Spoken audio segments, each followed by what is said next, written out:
له وأشهد أن لا إله إلا الله وحده لا شريك له أشهد أن محمدا عبده ورسوله أما بعد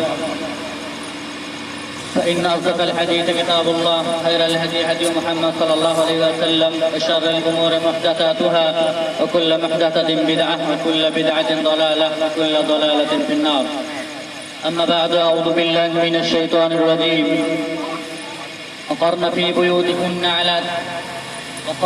بيوتكن ولا تبرجن تبرج الجاهلية الأولى শ্রদ্ধেয় সম্মানিত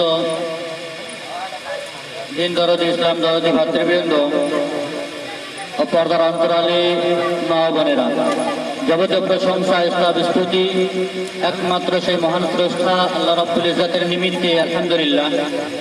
অতঃপর মানবতার শ্রেষ্ঠ মানব নবী মুহাম্মদুর রাসূলুল্লাহ সাল্লাল্লাহু আলাইহি ওয়াসাল্লামের উপর সালাত ও সালাম নাযিল হোক। আল্লাহুম্মা আমিন। আল্লাহুম্মা সাল্লি আলাইহি ওয়া বারিক আলাইহি। আল্লাহুম্মা সাল্লি ওয়া সাল্লিম আলা নবিয়িনা মুহাম্মদ। সম্মানিত সুধী মণ্ডলী, আমরা গুরুত্বপূর্ণ আলোচনা শ্রবণ করছিলাম যে বিষয়কে সম্মুখে রেখে এরকম একটি পরিবেশ ও পরিস্থিতির সম্মুখীন হয়েও দিন শেখা, ইসলামী জ্ঞান চর্চা করার একটি মজলিস সাজানো হয়েছে, যার জন্য আল্লাহ রাব্বুল ইজ্জতের প্রশংসা জ্ঞাপন করে আবারও লিল্লাহিল হামদু ওয়াল মিন্না। সম্মানিত উপস্থিতি, আল্লাহ রাব্বুল ইজ্জত পৃথিবীকে আবাদ করার জন্য মানব এবং জিন জাতিকে সৃষ্টি করেছেন এবং এই মানুষের ইতিহাস একজন পুরুষ এবং একজন নারী থেকে আল্লাহ রাব্বুল ইজ্জত সৃষ্টি করেছেন। যেমনটি তিনি বলেছেন, ইয়া আইয়ুহান নাস ইন্না খালাকনাকুম মিন যাকারিন ওয়া উনসা, ও হে লোক সকল, আমি তোমাদেরকে একজন পুরুষ এবং একজন নারী থেকে সৃষ্টি করেছি। আর এটা আমরা সকলেই জানি, একজন পুরুষ বলতে আদম আলাইহিস সালাম আর একজন মা বলতে হাওয়া আলাইহিস সালাম। এই দুইয়ের মাধ্যমেই মানব জাতির সূচনা, মানব জাতির এই ধরাতে বসবাস করার ইতিহাস। আল্লাহ সুবহানাহু ওয়া তাআলা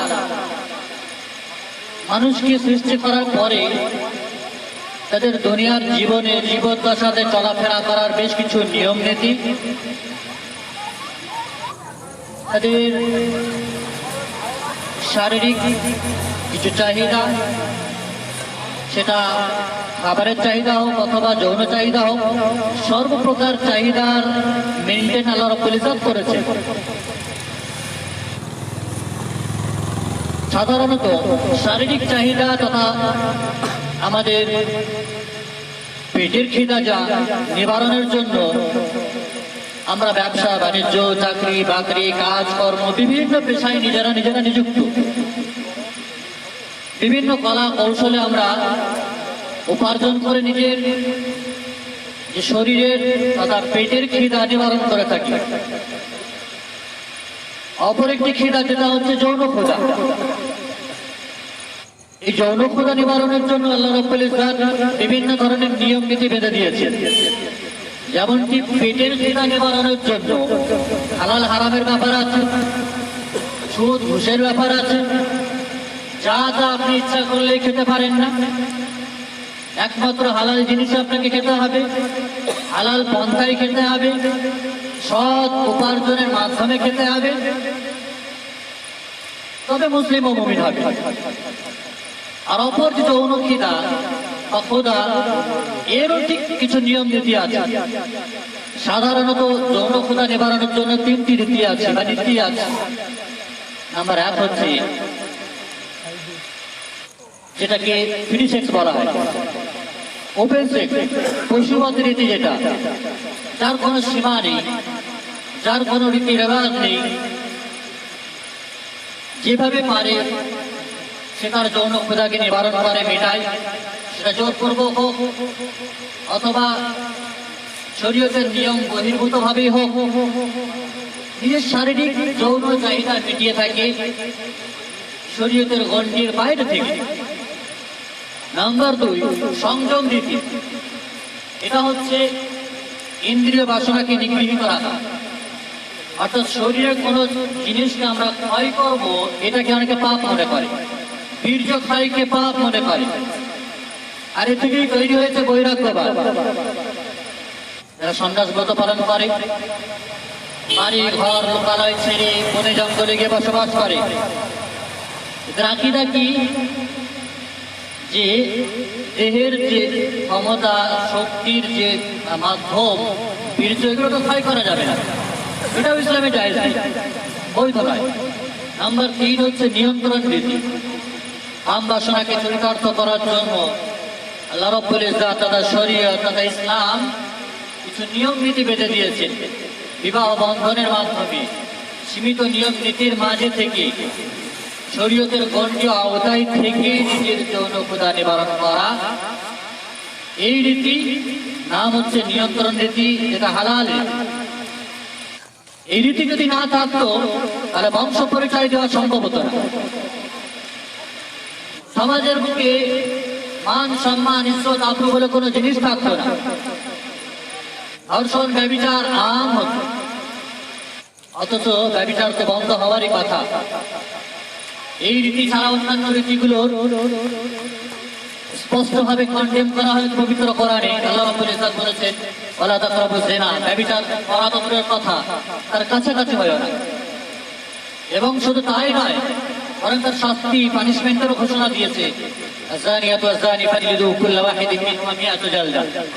ব্যভিচারী পুরুষ হোক অথবা নারী হোক, তাদেরকে 100 ঘা মারতে হবে, বেত্রাঘাত করতে হবে, যদি অবিবাহিত পুরুষ এবং নারী হয়। আর যদি বিবাহিত হয় তাহলে তাদেরকে পাথর মেরে মেরে রজম করতে হবে, হত্যা করতে হবে। ইসলামের যে কঠোর শাস্তি যদি না থাকতো, সিম্পলি সহজ ভাবে যদি বিধানকে ছেড়ে দেওয়া হতো, তাহলে মানুষের ইজ্জত মান সম্মান কিছুই থাকতো না। পশুবত রীতিটাই, রেওয়াজটাই সমাজ আম হয়ে দেখা যেত। সম্মানিত উপস্থিতি, মহিলাদের ক্ষেত্রে আমরা যেহেতু এই মজলিসকে সাজানো হয়েছে, সেহেতু সেদিকেই গুরুত্ব আরোপ করে আমাদের কিছু আলোচনা রয়েছে। সম্মানিত উপস্থিতি,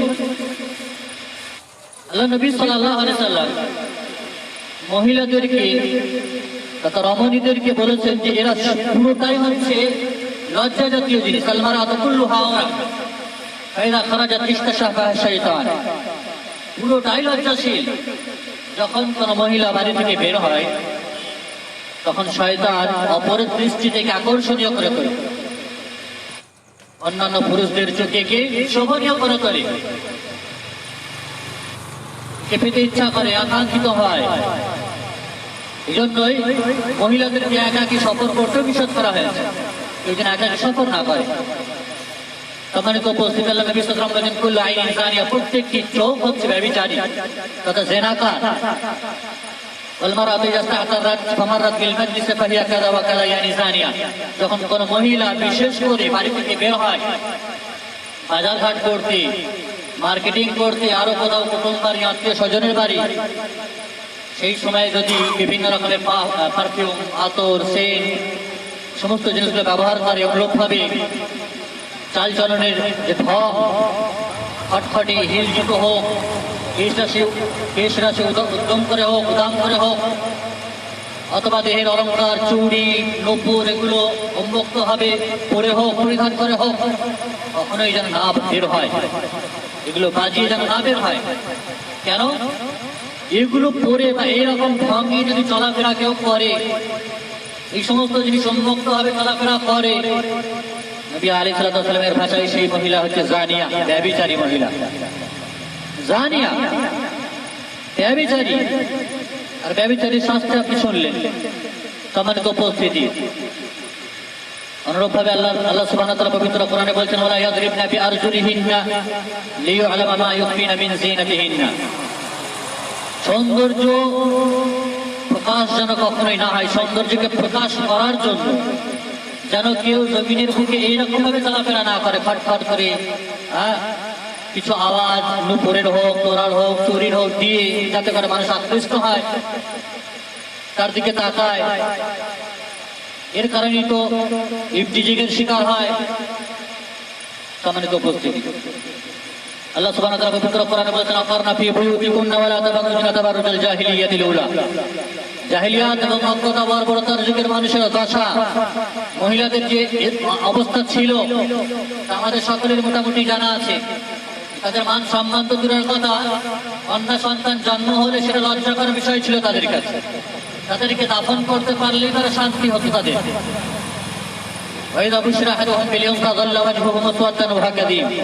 যেমনটি কোরআনে এসেছে, যখনই কাউকে খবর দেওয়া হবে যে তোমার কন্যা সন্তান হয়েছে, তাদের মুখ কালো হয়ে যায়।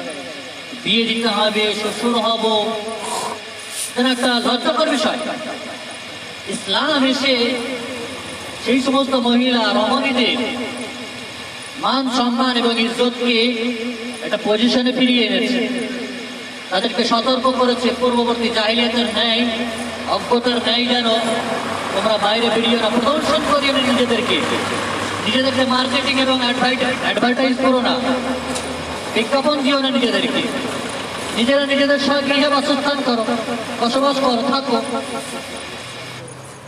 আল্লাহ নবী সাল্লাল্লাহু আলাইহি সাল্লামকে লক্ষ্য করে আল্লাহ সুবহানাহু ওয়া তাআলা বলেন, ইয়া আইয়ুহান নবী কুল লিআজওয়াজিকা বানাতিকা ওয়া নিসাইল মুমিনিন। নবী, সর্বপ্রথম আপনি আপনার স্ত্রীদেরকে বলে দিন, আপনি আপনার কন্যাদেরকে বলেন এবং মুমিন মহিলাদেরকে বলেন, ইউদিনিনা আলাইহিন্না মিন জালাবিবিহিন্না, তারা যেন তাদের চাদরগুলো দিয়ে তাদের শরীরকে ঢেকে নেয়। অন্যত্র ইসতাকুল লিল মুমিনাতি ইয়াগযুদনা মিন আবসারিহিন্না, মুমিনা নারীদেরকে বলে দেন তারা যেন তাদের চোখকে হেফাজতে রাখে, এদিক সেদিক না তাকায়, তাদের লজ্জাস্থানকে হেফাজতে রাখে। ওয়ালা ইউদিনা যিনাতাহুন্না ইল্লা মা যাহারা মিনহা, তারা যেন যে জিনিসগুলো সাধারণত প্রকাশ পায়, হাত পা, এগুলো ছাড়া যেন অন্যান্য অঙ্গগুলো বিশেষ করে সর্বদাই সবার সামনে প্রকাশ না পায়। সম্মানিত উপস্থিতি, পর্দা হচ্ছে নারীর ইজ্জতের হেফাজত করে, নারীর সতীত্ব রক্ষা করে, নারীর নারীত্ব বজায় রাখে, নারীকে তার মান মর্যাদায় আসীন করে। রূপ সৌন্দর্য হচ্ছে নারীর দুশমন, রূপ এবং সৌন্দর্য হচ্ছে নারীর দুশমন। এবং ঢেকে রাখাতে এর উপকার আছে, ঢেকে রাখাতে এর মর্যাদা আছে। সোনা হীরা জহরত এগুলো দামি বলি আমরা ঢেকে রাখি, ঠিক পজিশনমূলক জায়গায় রাখি, বিভিন্ন লকারের ভিতরে রাখি, যাতে করে কেউ নাও দেখতে পায়, লোভ হতে পারে, চুরি করতে পারে। অনুরূপ মহিলারাও তাই। নারীর পর্দা এবং সভ্য নারী হতে গেলে তার বাইরে বিশেষ করে লেবাসের দিকে আমাদের ধ্যান দিতে হবে, পোশাক পরিচ্ছদের দিকে ধ্যান দিতে হবে। কারণ বর্তমান পরিবেশ এবং পরিস্থিতি এবং সময় ফিতনার সময়, বেশভূষা আর এই ড্রেস আর এই পোশাক পরিচ্ছদের কারণেই তারা যেন ব্যভিচার, ধর্ষণের শিকার হন, ইফতিজিং এর শিকার হয়। সম্মানিত উপস্থিতি, পোশাক পরিচ্ছদের দিকে প্রথম খেয়াল রাখতে হবে, পোশাক যেন সারা দেহকে আবৃত করে। এমন পোশাক যেন আমরা আমাদের মহিলারা না পরে যে পরার পরে উলঙ্গ, সর্বশরীর ঢেকে রাখে না, থাকে না, ছোট হয়, খাটো হয়, পরপুরুষের সম্মুখে উন্মুক্ত হয়ে যায়। অনুরূপ ভাবে লেবাস যেন সৌন্দর্যময়ী ও দৃষ্টি আকর্ষণীয় না হয়। অনুরূপ ভাবে লেবাস যেন পাতলা না হয়, এমন পাতলা যে ভিতরে চামড়া মুক্ত হবে, এমনটি যেন না হয়। আল্লাহ নবী সাল্লাল্লাহু আলাইহি সাল্লাম তিনি বলতেন, সিনফানি মিন আহলিন নার লা মারাহুমা বা'দু, দুই প্রকারের মহিলা যারা জাহান্নামী, তাদেরকে আমি এরপর আর দেখি। এক প্রকারের মহিলা হচ্ছে কাসিয়াতুন আরিয়াতুন মাইলাতুন মুমিলাত, যারা পোশাক পরার পরেও উলঙ্গ থাকবে। কত শত এমন ধরনের পোশাক আজকের বাজারে লঞ্চ হয়েছে, অ্যাভেলেবেল বাজারে, যে সেগুলো নেট ড্রেস, যেগুলো পরার পরেও ভিতরে সর্বশরীর উন্মুক্ত থাকে, বোঝা যায় এমন পাতলা হওয়ার কারণে। এবং এই সমস্ত মহিলা যারা অপরকে আকৃষ্ট করে নিজের দিকে, নিজেরাও আকৃষ্ট হয়, সাথে সাথে এমন ভাবে তাদের মাথাকে বেঁধে রাখে, খোপা বেঁধে রাখে, যেমন যেন হিলে পড়া খুঁজের মতো। আরেক প্রকারের মহিলা এক প্রকারের মানুষ যাদের হাতে সর্বদাই গরুর লেজের মতো চাবুক থাকে। এক প্রকারের মানুষ যাদের হাতে সর্বদাই গরুর লেজের মতো চাবুক থাকে, তারা সর্বদাই মারতে থাকে নিজেদের স্ত্রীদেরকে, আল্লাহ রাসূল সাল্লাল্লাহু আলাইহি ওয়াসাল্লাম ইয়াদখুলুনাল জান্নাহ, তারা জান্নাতে প্রবেশ করবেই না, ওরা তো দূরের কথা, বরং জান্নাতের সুগন্ধটুকুও পাবে না। অনুরূপভাবে পোশাক যেন টাইট ফিট না হয়, আটসাট না হয়। চৌস্ত এবং ফ্যাশনের নামে যে সমস্ত পোশাক, ফিতনা সৃষ্টিকারী পোশাক, বিশেষ করে যে সমস্ত পোশাকের উপর বিভিন্ন ধরনের অ্যাডভার্টাইজ লেখা থাকে, লুক মি, টাচ মি ইত্যাদি, এমন ধরনের পোশাক যেন না হয়। অনুরূপভাবে লেবাস যেন পুরুষদের আকর্ষণীয় বা পুরুষদের অনুরূপ না হয়।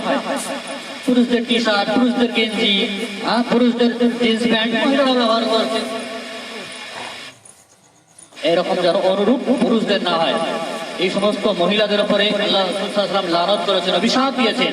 লাআনাল্লাহুল মুতাশাব্বিহিনা মিনার রিজাল বিন নিসা ওয়া লাআনাল্লাহু রাসূলুল্লাহ আল মুতাশাব্বিহাত মিনান নিসাই বির রিজাল।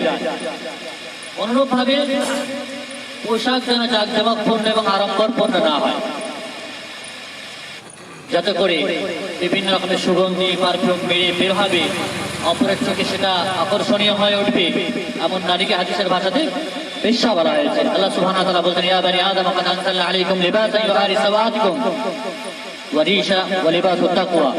ওহে বানি আদম, আমি তোমাদের উপরে এমন পোশাক নাযিল করেছি, এমন পোশাক তোমাদেরকে দিয়েছি, যে পোশাকের মাধ্যমে তোমরা তোমাদের লজ্জাস্থানের হেফাজত করবে, শরীরকে ঢেকে রাখবে, আর এটাই হলো উত্তম পোশাক। কবি বলছেন ইদাল মারউ লাম ইয়ালবাস সিয়াবান মিনাত তাকি তুকাল্লিব উরয়ানা ওয়া ইন কানা কাসিয়ান। যদি কোনো মানুষ তাকওয়ার লেবাস পরিধান না করে, ইসলামিক ড্রেস পরিধান না করে, তাহলে সে ব্যক্তি উলঙ্গ যদিও কাপড় পরে থাকুক না কেন, খায়রুল লিবাসিল মার'i তাআতু রাব্বি, উত্তম লেবাস হচ্ছে যে আল্লাহ রাব্বুল ইজ্জতের আনুগত্যের মাধ্যমে যে লেবাস পরিধান করা হয়। ইসলামে যে লেবাস অ্যাপ্রুভ রয়েছে, যে লেবাসের অনুমোদন রয়েছে, সেই লেবাস হচ্ছে উত্তম লেবাস। আলা খায়রা ফিমান কানা লিল্লাহি আসিয়া। সেই পোশাক কখনোই উত্তম নয় যেটা আল্লাহর নাফরমানি এবং অবাধ্যতার মধ্যে যে লেবাস পরিধান করা হয়। সম্মানিত উপস্থিতি, অনুরূপভাবে আল্লাহ নবী সাল্লাল্লাহু আলাইহি সাল্লামকে আল্লাহ রাব্বুল ইজ্জত একাধিক জায়গাতে ভাবে, বিশেষ করে নিজের স্ত্রীদেরকে কন্যা সন্তানের মাধ্যমে গোটা মানব জাতির মুমিনা মহিলাদেরকে সতর্ক করেছেন। ইয়া নিসাআন নবী লাস্তুন্না কাহাদিম মিনান নিসা, বলা হয়েছে, ওহে নবীদের স্ত্রীরা, তোমরা অন্যান্য স্ত্রীদের মতো নও, অন্যান্য মহিলাদের মতো নও। ইন ইত্তাকাইতুন্না ফালা তাখদানা বিল কওল, কখনোই যেন নরম ভাবে কথা বলিও না পরপুরুষের সাথে। আল্লাহকে ভয় করলে অবশ্যই কঠোরভাবে কথা বলতে হবে, কারণ পরপুরুষের মনে একটি জায়গা তৈরি করে ফেলবে যদি মহিলাদের কথা নরম হয়, নম্র হয়। সকল মহিলাদের মাঝে বিশেষ করে দুটি কারণে তারা জাহান্নামী হয়ে থাকে, এবং এই দুটি রোগ তাদের মাঝে বেশি আকারে পাওয়া যায়। আল্লাহ নবী সাল্লাল্লাহু আলাইহি ওয়াসাল্লামের ভাষায় তিনি বললেন যে আমি যখন মেরাজে আল্লাহ নবী সাল্লাম গেলেন, আসার পরে বলছেন যে আমি সবচাইতে বেশি জাহান্নামে মহিলাদেরকে দেখলাম। ইন্নী রাআইতু আকতার আহলিন নার আন-নিসা, জাহান্নামে সবচাইতে মহিলাদেরকে বেশি দেখলাম। মহিলাদের সম্মুখে আল্লাহ নবী সাল্লাম বলছিলেন, তখন একজন মহিলা, বুদ্ধিমতী মহিলা বলছেন, ক্বালাত ইমরাআতুম মিনহুন্না জাযালাহু মা লানা ইয়া রাসূলুল্লাহ আকতার আহলিন নার, আল্লাহ রাসূল সাল্লাল্লাহু আলাইহি সাল্লাম, আমরাই কেন অধিক জাহান্নামী হব? মহিলারাই কেন অধিকাংশ জাহান্নামে যাবে? এত সংখ্যক পুরুষ থাকা সত্ত্বেও আল্লাহ নবী সাল্লাল্লাহু আলাইহি ওয়াসাল্লাম বলছেন, তুকসিরনাল লাআন ওয়া তাকফুরনাল আশীর, মহিলারা সর্বাধিক জাহান্নামী হবে। তার দুটি কারণ, একটি হচ্ছে এরা বেশি বেশি করে একে অপরের উপরে লানত করে, অভিশাপ দেয়। পাড়া প্রতিবেশী, একে অপরের বাড়ির সাথে আমরা লেনদেন আদান প্রদান চালচলন হয়ে থাকে, সামান্য ত্রুটি বিচ্যুতি হলে দেখবেন, আপনি নিজেই খেয়াল করবেন, আপনার স্ত্রী হয়তো কাউকে অভিশাপ দিয়ে বসলো, ওর সংসার ধ্বংস হয়ে যাক, ওর মেয়ের ঘর বরবাদ হয়ে যাক, ওর মাথায় বাজ পড়ুক, ওর ঘর বাড়ি ভেঙে তছনছ হোক, ওরা গরিবী অবস্থায়, ফকিরি অবস্থায়, দারিদ্রত অবস্থায় জীবনযাপন করুক। এরকম একে অপরকে আমরা অভিশাপ দিয়ে থাকি সামান্য সামান্য কারণে, বেশি বেশি করে অভিশাপ দেয়, এর কারণে জাহান্নামী হবে। আরেকটি হচ্ছে ওয়াতাকফুরনাল আশীর, স্বামীর অবাধ্যতা হওয়া, স্বামীর অবাধ্য করা, স্বামীর নাফরমানি করা। কোন স্বামী যদি নামাজ পড়তে বলে, রোজা রাখতে বলে, ইসলামী নিয়ম নীতি অনুযায়ী চলাফেরা করার মতো আদেশ করে, তারা বাধ্যতা করে।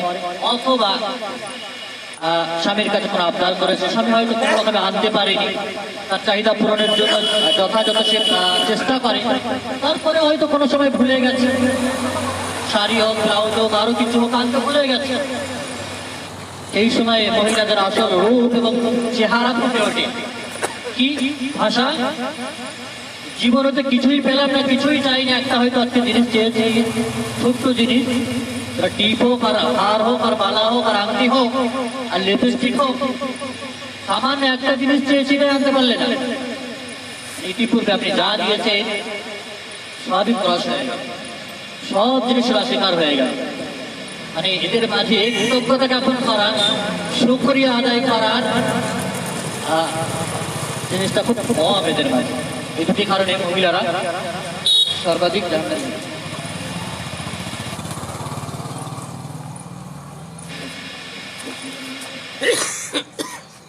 এই দুটি কারণে মহিলারা সর্বাধিক জাহান্নামী হবে। নম্বর 1 হচ্ছে একে অপরের উপর অভিশাপ দেওয়া। নম্বর 2 হচ্ছে স্বামীর অবাধ্যতা করা, নাফরমানি করা। স্বামীর সাথে থাকতে হবে, যে জিনিস দিচ্ছে তা দিয়ে আপনাকে শান্তিপূর্ণভাবে থেকে তারই প্রশংসা করতে হবে। স্বামী স্ত্রী মিলেই সংসার, স্বামী স্ত্রী মিলেই সুখের সংসার। সুখের সংসার না হলে তছনছ হয়ে যাবে একে অপরের মাঝে মনোমালিন্য হলে। সম্মানিত উপস্থিতি, সাথে সাথে মহিলাদের উপর কর্তব্য এবং তাদের দায়িত্ব হবে যে নিজেরা পরিপূর্ণরূপে পর্দা বিধান কি মেনে চলাফেরা করে, ইসলামিক রীতি রেওয়াজ এবং লেবাস পোশাক পরিচ্ছদকে নিজস্ব সীমার মধ্যে রাখে। সাথে সাথে তাদের যে আগামী প্রজন্ম, নেক্সট জেনারেশন, যাদের বাচ্চা কচি কাঁচা সন্তান সন্ততি হয়, বিশেষ করে মেয়ে হোক অথবা ছেলে হোক, সেই সমস্ত মেয়েদেরকেও ইসলামিক আইডিওলজিতে তাদেরকে করতে হবে। যেমনটি আমার পূর্বে গোলাম মালিক সাহেব বলছিলেন, মায়েদেরকে করবে কারা? আজকের যারা বউ হয়েছে, যে সমস্ত মহিলারা শাশুড়ি হচ্ছে, এরা এক সময় কচিকাটা মেয়ে ছিল, ছোট্ট মেয়ে ছিল, তাদেরকে তার মারা যেভাবে করেছে সেভাবেই তারা তৈরি হয়েছে। মায়েরা যদি তাদেরকে বাড়িতে ঠিকঠাক রূপে পর্দার মধ্যে রাখে, হেফাজতে রাখে, যেখানে সেখানে না যেতে দেয়, ইসলামিক লেবাসের মধ্যে রাখে, পবিত্র কোরআন গুলো শেখায়। আর মায়ের হাতে গর্বে মানুষ মা যদি সে সত্য হয়, মায়ের হাতে গর্বে মানুষ মা যদি সে সত্য হয়, মাই তো জগতে প্রকৃত বিশ্ববিদ্যালয়। এজন্য আমাদের মা এবং বোনেদেরকে বিশেষ করে খেয়াল রাখতে হবে নিজেদের সন্তান সন্ততিকে ইসলামিক আদরে, ইসলামিক ছাঁচে গড়ে তোলার। সাথে সাথে নিজেরাও কিয়ামত দিবসকে সম্মুখে রেখে, কবরের আযাবকে সম্মুখে রেখে, জাহান্নামে অধিবাসী বেশিরভাগ মহিলা এই ভয়াবহ সতর্ক এবং অ্যাটেনশনকে সম্মুখে রেখে আমাদের নিজেদেরকে বদলাতে হবে, নিজেদের মাঝে আমল চেঞ্জিং আনতে হবে, নিজেদেরকে পরিপূর্ণরূপে রব্বুল ইজ্জতের কাছে সারেন্ডার হতে হবে, ইসলামের সম্মুখে নিজেদের জীবনকে স্যাক্রিফাইস করতে হবে, তবেই তাতে রয়েছে সফলতা।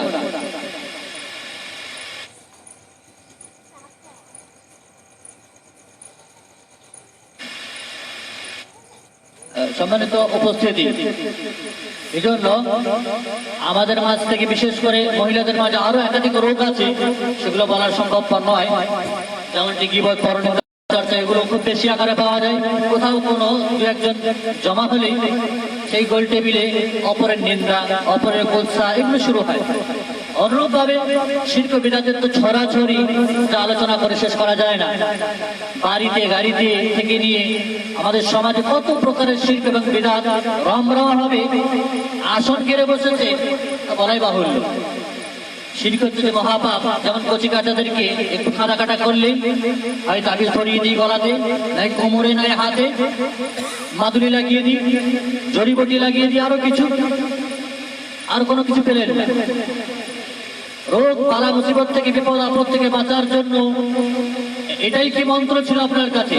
আল্লাহ এবং তার রাসূলকে যদি বিশ্বাস করেন, পবিত্র কোরআনকে যদি বিশ্বাস করেন, পবিত্র কোরআন হচ্ছে আপনার রোগের চিকিৎসা নয়। পবিত্র কোরআনে আয়াত যেগুলো রয়েছে, হাদিস যেগুলো রয়েছে, রাসূলুল্লাহ সাল্লাল্লাহু আলাইহি ওয়াসাল্লাম শিখিয়ে দিয়ে গেছে, এগুলো কি আমাদের জন্য ঔষধ নয়, ট্রিটমেন্ট নয়? তারপরেও কেন নিজেরা নিজেদের মগজ মস্তিষ্ক প্রসূত কোনো আইডিয়া, কার দিয়ে তাবিজ করলে ভালো হবে, জড়িবটি দিলে ভালো হবে, মাদুলি করলে বাচ্চাকে কাদা কাটা থেকে বেঁচে যায়, ইত্যাদি ইত্যাদি ভুল ও ভ্রান্ত ধারণা। শিরকি কার্যকলাপ জাহান্নামে যেতে হবে সবচেয়ে মারাত্মক গোনা। পৃথিবীর বুকে যদি কোন রকমের মারাত্মক গোনা থাকে, ডেঞ্জারাস এবং ভয়াবহ পাপ থাকে, তাহলে সেটা হচ্ছে এক নম্বরে কি? শিরক। আল্লাহ ছাড়া অপরের উপর ভরসা করা হয়, আল্লাহ ছাড়া অপরের উপর আশা রাখা হয়, আল্লাহ ছাড়া অপরকে মাবুদ এবং প্রভু বলে স্বীকার করা হয়, আল্লাহ ছাড়া অপরের কাছে সিজদা করা হয়, আল্লাহ ছাড়া অপরের নামে কসম করা হয়, মাতা পিতা মসজিদ মাদ্রাসা না জানি কত শত কসম খায়, আর তাবিজ মাদুলি কত রকমের জিনিস ব্যবহার করা হয়। অনুরূপভাবে গাড়িতে বাড়িতে জমিতে খেতে না জানি কত রকমের চুচু আর কিছু লটকালো, এ থেকে আমরা হেফাজত পাবো, আমার জমির ফসল নষ্ট হবে না, বা আমার বাড়িতে কোন রকমের পেঁচা বসবে না, ইত্যাদি ইত্যাদি যে ধরনের আকীদা বিশ্বাসের মধ্যে আমরা জর্জরিত, এর পরিণতি অত্যন্ত ভয়াবহ। নামাজ রোজা ইত্যাদি করার পরেও দেখা যাবে এই সমস্ত শিরকি কাজ করার ফলে, বিদাতি কাজকর্ম করার ফলে জাহান্নামে আমাদের কি সর্বশেষে যেতে হচ্ছে।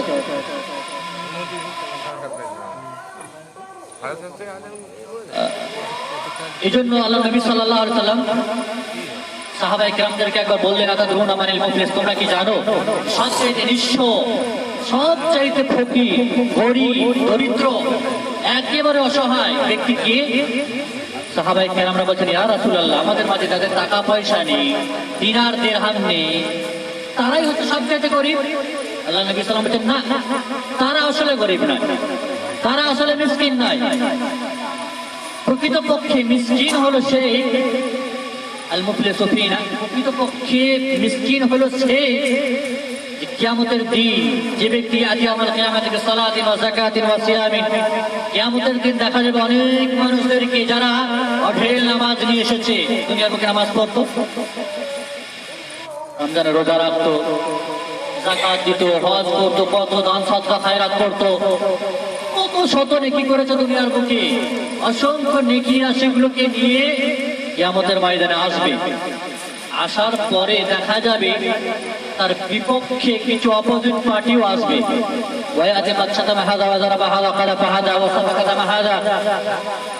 তার বিপক্ষে কিছু অভিযোগকারীরা আসবে। কারা? যাদেরকে সে বিনা অপরাধে মেরেছিল, হত্যা করেছিল, বিনা অপরাধে জায়গা জমি ছিনিয়েছিল, টাকা পয়সা মেরে নিয়েছিল, জমি জায়গা আত্মসাৎ করেছিল, কাউকে গালি গুরুজ করেছিল, তিরস্কার করেছিল। এরা সব একে একে করে আসবে আর ফরিয়াদ জানাবে, অভিযোগ জানাবে আল্লাহর কাছে। অভিযোগ জানানোর সাথে সাথে আল্লাহ রাব্বুল ইজ্জাত এই সমস্ত নেকিকারীদের নেকিকে কেটে কেটে তাদেরকে দিয়ে দেবে, যারা অভিযোগ করতে এসেছে। এক পর্যায়ে দেখা যাবে যারা এত শত নেকি করে এলো দুনিয়ার বুকে, সমস্ত নেকি শেষ, তারপরে অভিযোগকারীরা আসছে আরো, তখন কি হবে? বিচার হিসাব নিকাশ হওয়ার পূর্বে সমস্ত নেকি ফিনিশ, একেবারে শেষ। তারপরে অভিযোগকারীরা আসছে, তখন অভিযোগকারীদের যে যে গুণাগুলো ছিল সেই সমস্ত গুণাগুলোকে কেটে কেটে ওই নেকিকারী যিনি অঢেল নেকি এসেছিলেন তার ঘরে চাপিয়ে দেওয়া হবে। গুণাগুলো চাপাতে চাপাতে যখন গুনার বোঝা তার ঘরে চেপে যাবে, তখন তাকে জাহান্নামে ছুঁড়ে ফেলা হবে। তো প্রিয় ভাই সকল, বলার উদ্দেশ্য হলো এই হাদিস থেকে অসংখ্য নেকি রাশিগুলো আমরা জমা করার পরেও দেখবো আমাদের সেগুলো ধূলিসাৎ হয়ে যাচ্ছে। কিসের কারণে? দুনিয়ার বুকে এই সমস্ত জিনিসের কারণে, কারো কুৎসা রটানো হোক, কারোর অপবাদ হোক, কারোর মাল ধন সম্পদ ছিনিয়ে নেওয়া হোক, কারোর কি বলে অধিকারকে নস্যাৎ করা হোক, কারোর অধিকার যথাযথ হক তাদের কাছে না পৌঁছানো হোক, কাউকে গালি গুরুজ করা হোক, তথা আরো শিরক বিদআত করা হোক, সমস্ত রকমের কারণে তাদের নেকিগুলো এক পর্যায়ে সব শেষ হয়ে যাবে এবং গুনাহগুলো চাপানো হবে ঘাড়ে, আর জাহান্নামে তারা চলে যাবে। সম্মানিত উপস্থিতি, আমরা আমাদের আলোচনা এই মুহূর্ত পর্যন্ত জানতে পারলাম যার সারমর্ম হচ্ছে এই, বিশেষ করে মহিলাদেরকে পর্দার মধ্যে থাকতে হবে, যে সমস্ত পোশাক পরিচ্ছদ ইসলাম বেঁধে দিয়েছে নিয়ম নীতি সেগুলো ফলো করতে হবে, সাথে সাথে নিজেদের যৌন ক্ষুধা নিবারণের জন্য যে হালাল পন্থা যে বিবাহ শাদী সেটাকে খুব সহজ সরল করতে হবে। সমস্যা হচ্ছে আজকের যুগে সবচেয়ে বড় প্রবলেম হচ্ছে যে যেটা অত্যন্ত সহজ জিনিস সরল জিনিস সেটাকে আমরা কঠিন করে ফেলেছে, আর যেটা কঠিন জিনিস সেটাকে সহজ করে দিয়েছে। জিনা ব্যভিচার সেই যুগে সবচেয়ে মারাত্মক অপরাধ ছিল, সেটা আজকের যুগে আমরা অত্যন্ত সহজ, একেবারে সহজ করে দিয়েছি। আর বিবাহ সেই যুগে অত্যন্ত সহজ ছিল, কেউ এসে বললো আমি বিবাহ করবো, মোহর আছে, মোহর দেওয়ার ক্ষমতা কিছুই নেই। আল্লাহ রাসূল বলেন ঘরে গিয়ে দেখাটা লোহার আংটিও যদি থাকে সেটাও নেই, কোরআন পড়তে জানো, কিছু কোরআনের আয়াত শিখিয়ে দেবে স্ত্রীকে নেই মোহর, এটাতেই বিবাহ হয়ে গেল, এত সহজ। কারণ বিবাহ সহজ, ব্যভিচার কঠিন সেদিন ছিল, আর আজকে সেই বিবাহকে অত্যন্ত কঠিন করে দিয়ে ব্যভিচারের পথটা উন্মুক্ত হয়ে গেছে, সহজ হয়ে গেছে। আল্লাহ আমাদেরকে হেফাজত করুন, আল্লাহ আমাদেরকে ব্যভিচার হতে বিভিন্ন ধরনের অন্যায় কাজকর্ম হতে আমাদেরকে হেফাজতে রাখুন, আমাদেরকে শান্তি সম্প্রীতির মাঝে বসবাস করার তৌফিক দান করুন। শিরক বিদআত হতে সমস্ত রকমের অপরাধ হতে আমাদেরকে আল্লাহ রাব্বুল ইজ্জত যেন সংরক্ষণে রাখেন, আমাদেরকে যেন আমরা আমানের মধ্যে রাখেন। اللهم احفظ المسلمين في كل مكان، اللهم انصر المسلمين في كل مكان، اللهم انصر المجاهدين في كل مكان। পরিশেষে আমাদের মাঝে প্রশ্ন রয়েছে, যে প্রশ্ন উত্তরগুলো দিয়েই আমরা সমাপ্ত করবো ইনশাআল্লাহ 10 মিনিটের ভিতরে।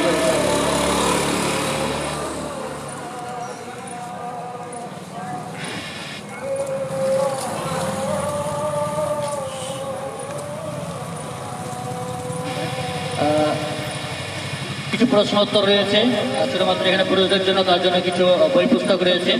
এর পূর্বে দু একটি কথা বলে নিই। আমরা হয়তো জানি আমাদের এই এলাকা, বিশেষ করে হুগলি জেলা জমিয়ত আহলে হাদিস, হুগলি জেলার যে সমস্ত গ্রামগুলো, বিশেষ করে আহলে হাদিস গ্রাম রয়েছে, সেই সমস্ত গ্রামগুলোতে আমাদের আন্দোলন শিরক বিদআতের বিরুদ্ধে প্রকৃত তাওহীদকে দুনিয়ার বুকে কায়েম করার স্বার্থে আল্লাহ রাব্বুল ইজ্জতের কাছে জবাবদিহিতার ভয়ে মজলিস কায়েম করতে হয়, তিনি শিক্ষার পরিবেশ তৈরি করতে হয়, শিখতে শেখাতে যাওয়া হয়, এবং সমগ্র হুগলি জেলাব্যাপী দাওয়াত পরিচালনা হয় অনলাইন অফলাইনে। সকলেই হয়তো জানেন, এই গ্রামে অনেকবার হয়েছে, এসএসসি আত্মীয়তা সূত্রেও কত সূত্রে হুগলি জেলা জমিয়ত আহলে হাদিসের পক্ষ থেকে বিভিন্ন সময়ে বিভিন্ন আয়োজন হয়ে থাকে, তদনুরূপ এই সমস্ত সভাগুলো হয়ে থাকে, এবং সাথে সাথে বই পুস্তক বিতরণ গিফট হয়ে থাকে। ঠিক তার একটি ছোট্ট প্রয়াস, আপনাদের মাঝে প্রশ্নোত্তরের মাধ্যমে বই পুস্তক হবে, তারপরে সভা সমাপ্ত হবে। এখানে আমি আমার আলোচনা সমাপ্ত করলাম। আস্তাগফিরুল্লাহ আল্লাযী লা ইলাহা ইল্লা হু, সুবহানাকাল্লাহুম্মা বিহামদিকা আশহাদু আল্লা ইলাহা ইল্লা আনতা আস্তাগফিরুকা ওয়া আতুবু ইলাইক। ওয়া সাল্লাল্লাহু আলা নাবিয়িনা মুহাম্মাদ ওয়া আলা আলিহি ওয়া সাহবিহি আজমাইন। আসসালামু আলাইকুম ওয়া রাহমাতুল্লাহি ওয়া বারাকাতুহু। আপনাদের সঙ্গে এহসান সাহেব প্রশ্ন করবেন আর উত্তর আপনাদের জন্য প্রশ্ন।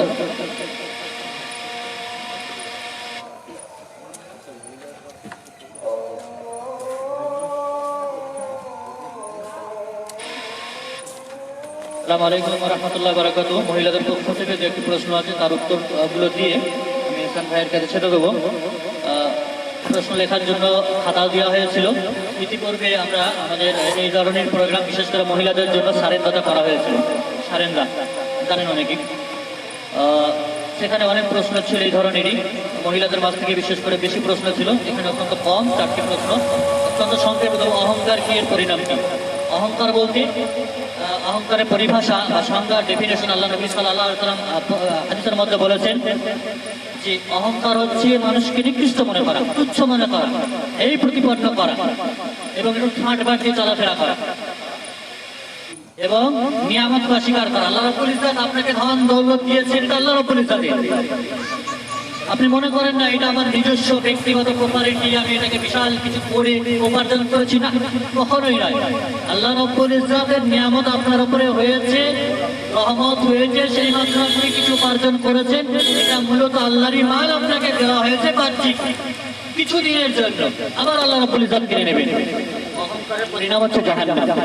অহংকারের পরিণাম জাহান্নাম। পবিত্র কোরআনে একাধিক আয়াত রয়েছে। আল্লাহ রাব্বুল ইজ্জত বলেছেন, ইন্নাল্লাহা লা ইউহিব্বু মান কানা মুখতারান ফাখুরা।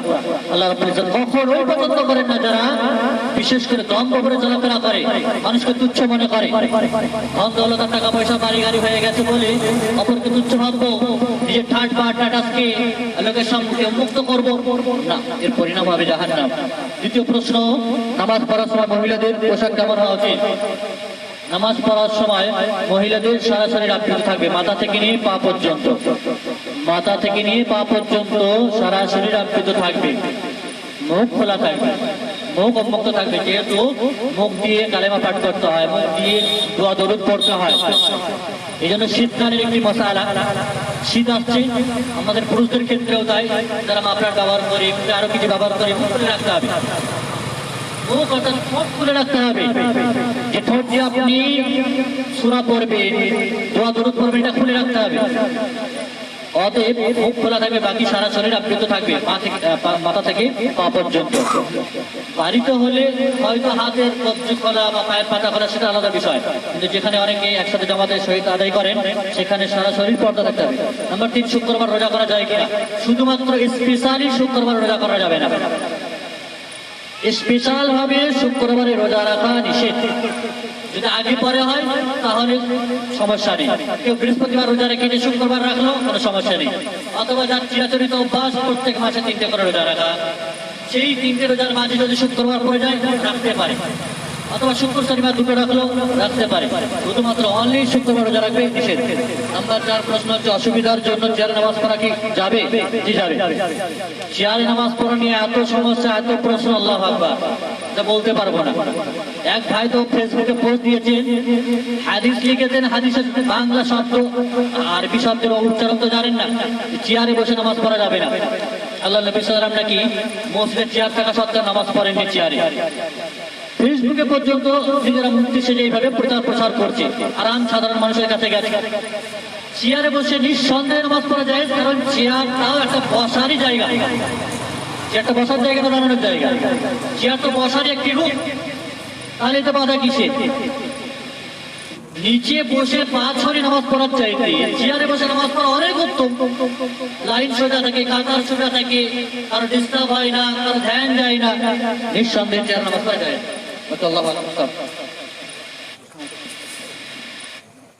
জাযাকাল্লাহু খায়র। গুরুত্বপূর্ণ আলোচনা আমরা শুনলাম অনেকক্ষণ সময় ধরে। আপনারাও এই ঠান্ডাতে অনেক ধরে বসে আছেন, শুধুমাত্র একটাই উদ্দেশ্য যে আল্লাহ খুশি হবেন, তাই তো নাকি ভাই?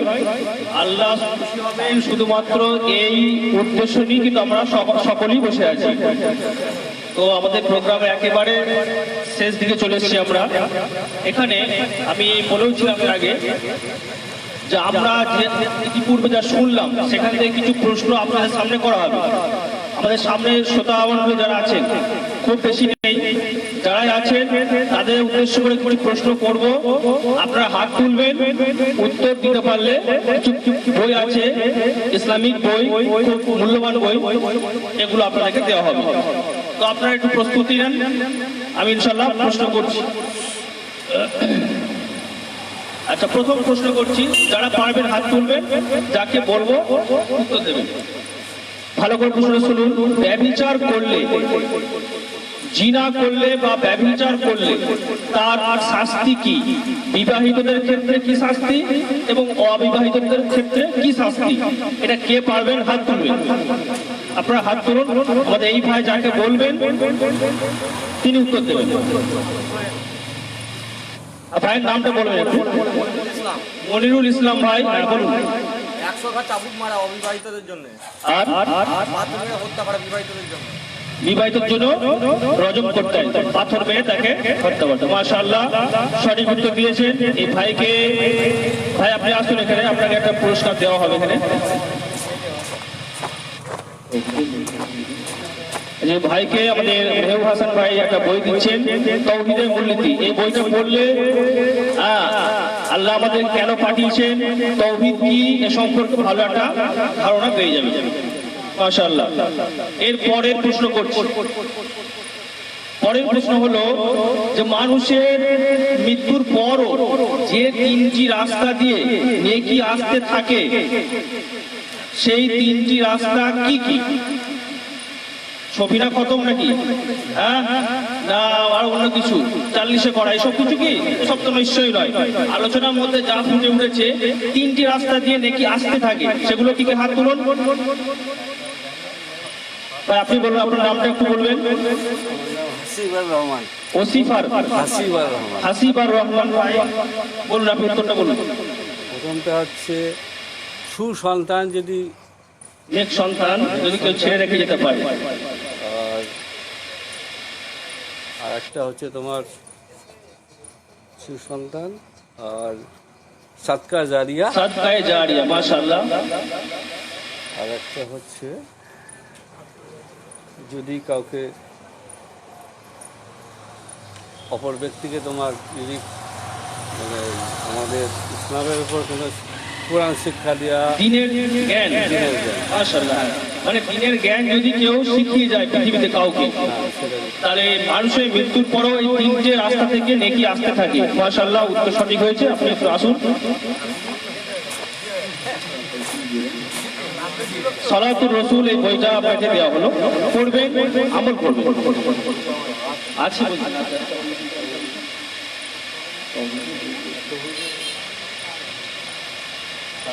আচ্ছা, এইটা না, ঈমান নবায়ন, এটা আমার মনে হচ্ছে খুব ভালো কাজে লাগে। ঈমান নবায়ন, ঈমানটা রিনিউ করা, কিভাবে আমাদের ঈমান রিনিউ হবে সেই ব্যাপারে লেখা আছে। মাশাআল্লাহ, ঠিক আছে। পরবর্তী প্রশ্ন, টাইম খুব সংক্ষেপ। পরের প্রশ্ন হচ্ছে ছোট্ট প্রশ্ন, সবচেয়ে বড় পাপ কি? পৃথিবীতে মানুষ যত পাপ করে তার মধ্যে সবচেয়ে বড় পাপ কোনটা? হাত তুলুন আপনারা। আপনি বলুন, কাকে বলুন সবচেয়ে বড় পাপ? ওটা একটু বলুন, আপনারা বলুন। হ্যাঁ, সবচেয়ে বড় পাপ হলো আল্লাহর সঙ্গে শিরিক করা। আসুন ভাই, আপনি একটা বই নিয়ে যান।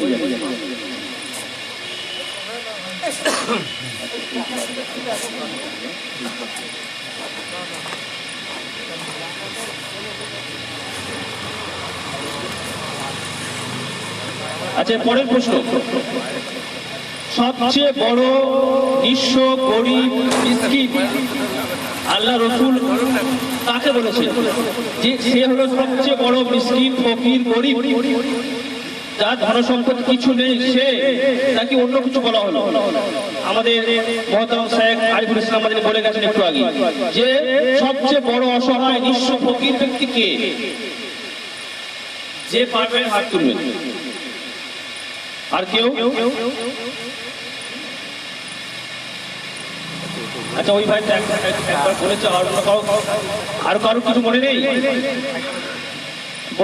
যে ব্যক্তি ইবাদত করলো অথচ সেই ইবাদত কবুল হলো না, সেই ব্যক্তি সব থেকে বেশি গরিব, মিসকিন।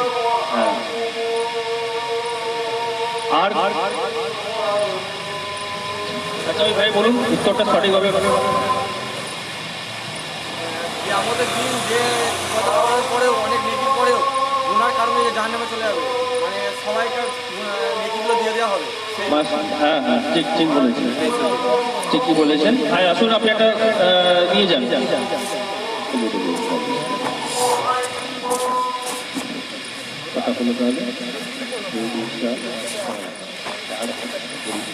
আচ্ছা ভাই, আর একটা প্রশ্ন করি, যেটা খুব সোজা প্রশ্ন একটা। মহিলারা কোন দুটি কারণে বেশি বেশি জাহান্নামে যাবে? খুব সোজা প্রশ্ন একবারে। মহিলারা কোন দুটি কারণে বেশি বেশি জাহান্নামে যাবে? আচ্ছা, মুজিবুর ভাই একটু হাত তুলেছেন, আপনি একটু দাঁড়িয়ে বলুন, দাঁড়িয়ে বলুন, মহিলাদের কোন কারণে এরা বেশি বেশি জাহান্নামে যাবে? স্বামীর অবাধ্য হওয়া, এক নম্বর।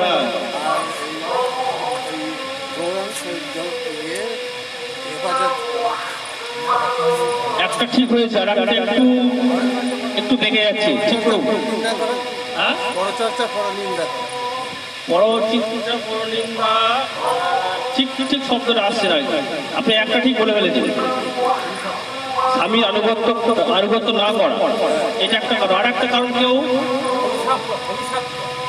অভিশপ্ত। ঠিক আছে, মুজিব ভাই আসুন, আপনি যেহেতু বলেছেন আসুন।